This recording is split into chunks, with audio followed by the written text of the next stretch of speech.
भक्तजनों, माताओं, बहनों, सादर जय श्री कृष्ण। हमारे YouTube चैनल में आप सभी का बहुत बहुत स्वागत है। मैं हूं आपके साथ आचार्य धर्मेंद्र शास्त्री। सबसे पहले आपको और आपके पूरे परिवार को हरतालिका तीज महापर्व की बहुत बहुत शुभकामनाएं और बधाइयाँ। भगवान शंकर जी एवं माता पार्वती जी का भरपूर आशीर्वाद आप सभी के जीवन पर निरंतर बना रहे। आप सभी सुखी रहें, स्वस्थ रहें, व्यस्त रहें और मस्त रहें। प्रतिवर्ष भाद्रपद माह के शुक्ल पक्ष की तृतीया तिथि को हरतालिका तीज का महापर्व मनाया जाता है। इस दिन सभी विवाहित महिलाएं यानी सौभाग्यवती माताएं, बहनें, कुंवारी कन्या, विधवा महिलाएं या फिर परित्यक्ता महिलाएं और सभी माताएं बहनें हरतालिका तीज का व्रत करती है। इस व्रत का निर्जला निराहार व्रत किया जाता है। इस व्रत को करने से सौभाग्यवती महिलाओं को अखंड सौभाग्य की प्राप्ति होती है, यानी पति की लंबी आयु होती है एवं कुंवारी कन्याओं को उत्तम पति की प्राप्ति होती है। विधवा माताओं बहनों को और परित्यक्ता महिलाओं को अगले जन्म में उत्तम पति की प्राप्ति होती है। इस बार हरतालिका तीज का महापर्व 18 सितंबर 2023 सोमवार के दिन रहेगा। तृतीया तिथि का आरंभ 17 सितंबर 2023 को दोपहर 11:09 से हो जाएगा, जो कि अगले दिन यानी 18 सितंबर 2023 की दोपहर 12:08 पर तृतीया तिथि समाप्त हो जाएगी। इस प्रकार चतुर्थी युक्त जो शुद्ध तृतीया रहेगी, हरतालिका तीज रहेगी, वो 18 सितंबर 2023 सोमवार के दिन ही रहेगी। कभी भी द्वितीया युक्त हरतालिका तीज का व्रत नहीं करना चाहिए, इसलिए गलती से भी आपको 17 सितंबर के दिन व्रत नहीं रखना है। चतुर्थी युक्त तृतीया का ही आपको व्रत रखना चाहिए, क्योंकि द्वितीया तिथि पितामह की कही गई है और चतुर्थी तिथि पुत्र की कही गई है। इसलिए चतुर्थी युक्त तृतीया का ही हमेशा व्रत धारण करना चाहिए।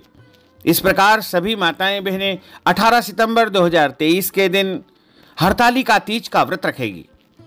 हालांकि हस्त नक्षत्र इस दिन नहीं रहेगा, फिर भी आपको इसी दिन व्रत रखना है। उदय व्यापिनी तृतीया इसी दिन है। जब उदय व्यापिनी तृतीया रहती है तो पूरे दिन और रात मानी जाती है, इसलिए इसी दिन आप हरतालिका तीज का व्रत रखेंगे। 18 सितंबर को सुबह 6:28 पर सूर्योदय होगा और सूर्योदय के पहले पहले आपको सरगी कर लेना चाहिए। हालांकि कई क्षेत्रों में सरगी का विधान नहीं है, लेकिन जहां पर सरगी की जाती है वहां पर सूर्योदय के पहले पहले सरगी के रूप में फल, मिठाई, प्रसाद का ग्रहण किया जाता है। सौभाग्यवती माताएं बहनें, नवविवाहिता यदि पहली बार व्रत रखना चाहती है तो वो भी व्रत आरंभ कर सकती है।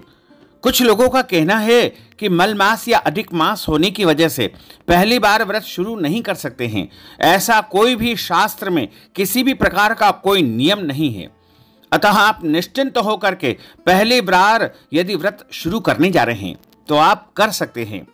और यह व्रत सूर्योदय से लेकर के अगले दिन सूर्योदय तक रहेगा, यानी 18 सितंबर को सुबह 6:28 से आपका हरतालिका तीज व्रत शुरू होगा, जो कि 19 सितंबर 2023 मंगलवार की सुबह 6:29 पर आपका व्रत समापन हो जाएगा। इस व्रत में निर्जला निराहार व्रत किया जाता है। कोई भी वस्तु इसमें खाई पी नहीं जाती है। हालांकि आप आचमन के रूप में जल ग्रहण कर सकते हैं, लेकिन आपका शरीर यदि साथ नहीं देता है, आपके शरीर में कोई बीमारी है, तो आप फलाहार करके भी इस व्रत का पालन कर सकते हैं। इसमें कोई दोष नहीं है। अपना शरीर यदि साथ नहीं दे तो उस प्रकार आपको व्रत करना चाहिए, क्योंकि मनुष्य का प्रथम कर्तव्य होता है उसके शरीर की रक्षा करना।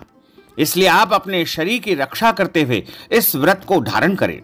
हरतालिका तीज के दिन सुबह 7:30 बजे से लेकर के 9 बजे तक राहु काल रहेगा और राहु काल के दौरान कोई भी शुभ कार्य, मांगलिक कार्य संपन्न नहीं किया जाता है। तो आप यदि पूजन अर्चन करना चाहते हैं तो सुबह 6 बजे से लेकर के 7:30 के पहले पहले आपको पूजन अर्चन संपन्न कर लेना चाहिए। हालांकि पूरे दिन शुभ मुहूर्त रहेंगे। उसके बाद यदि आप पूजा अर्चना करने चाहते हैं तो सुबह 9 बजे से लेकर के 10:30 बजे तक शुभ का मुहूर्त रहेगा। उसके बाद दोपहर में 1:30 बजे से लेकर के 3 बजे तक चर का मुहूर्त रहेगा तथा 3 बजे से लेकर 4:30 बजे तक लाभ का मुहूर्त रहेगा और 4:30 से लेकर के 6 बजे तक अमृत का मुहूर्त रहेगा। उसके बाद शाम को 6:23 से प्रदोष काल का मुहूर्त आरंभ हो जाएगा, जो कि 7:23 तक लगातार प्रदोष काल का मुहूर्त रहेगा। इसी दौरान 4 प्रहर की पूजा का समय भी आरंभ हो जाएगा। पहले प्रहर की पूजा रात को 6:23 से रात को 9:02 तक आपको करना है। दूसरे प्रहर की पूजा रात को 9:02 से लेकर के और अगली रात्रि यानी 12:15 तक आपको पूजन अर्चन करना है। और तीसरे प्रहर की पूजा रात्रि 12:15 से लेकर के अगली सुबह 3:12 तक आपको तीसरे प्रहर की पूजा अर्चना करनी है। चौथे प्रहर की पूजा रात्रि यानी अगली सुबह 3:12 से लेकर के 6:08 तक आपको चौथे प्रहर की पूजा अर्चना करनी चाहिए।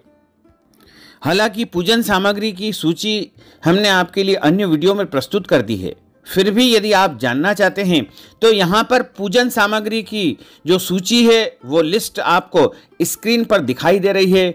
आप इसको देख करके पढ़ करके अपनी व्यवस्था के अनुसार परिस्थिति के अनुसार सामग्री व्यवस्थित करके भगवान शंकर जी एवं माता पार्वती का पूजन अर्चन करके अपने जीवन में, घर में, परिवार में सुख शांति समृद्धि प्राप्त कर सकते हैं।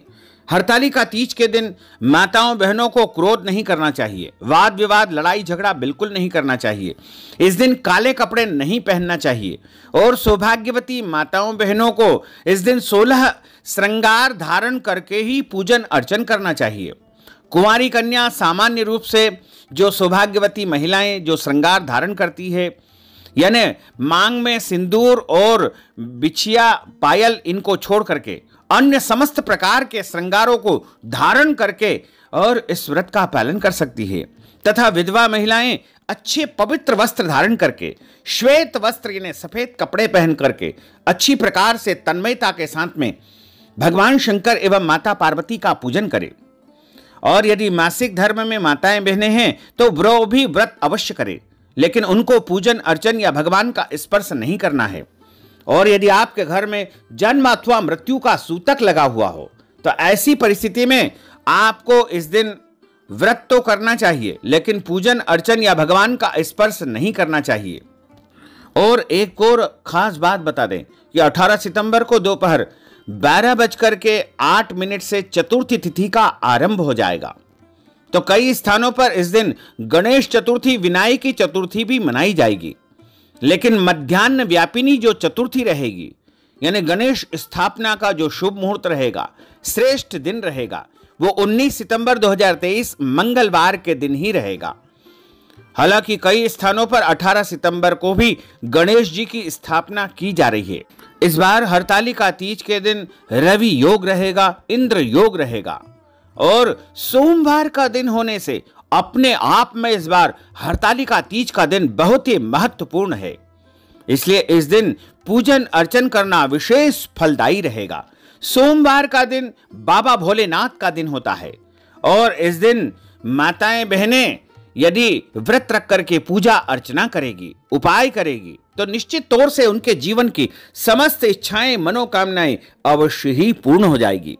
यदि आप बाबा भोलेनाथ को प्रसन्न करना चाहते हैं तो आपको हरतालिका तीज के दिन किसी भी शिव मंदिर में जाकर के शिवलिंग में यानी शिवालय में शिवलिंग के ऊपर आपको बिलपत्र और शमी पत्र दोनों पर चंदन का तिलक लगा करके शिवलिंग के ऊपर अवश्य चढ़ाना चाहिए। ऐसा यदि आप हरतालिका तीज और सोमवार के संयोग में करेंगे तो निश्चित तौर से बाबा भोलेनाथ आपसे अत्यधिक प्रसन्न रहेंगे और आपके जीवन की समस्त मनोकामनाएं, इच्छाएं अवश्य ही पूर्ण कर देंगे। तो भक्तजनों, माताओं बहनों, हमने जो ज्ञानवर्धक जानकारी आपको प्रदान की है इसको आप अधिक से अधिक लोगों को शेयर करिएगा, लाइक करिएगा, कमेंट करिएगा और यदि अभी तक आपने सब्सक्राइब नहीं किया है तो अभी और इसी समय सब्सक्राइब कर लीजिए ताकि इसी प्रकार की ज्ञानवर्धक वीडियो आपको सबसे पहले प्राप्त हो सके। आपको और आपके पूरे परिवार को सादर जय श्री कृष्ण, सादर धन्यवाद।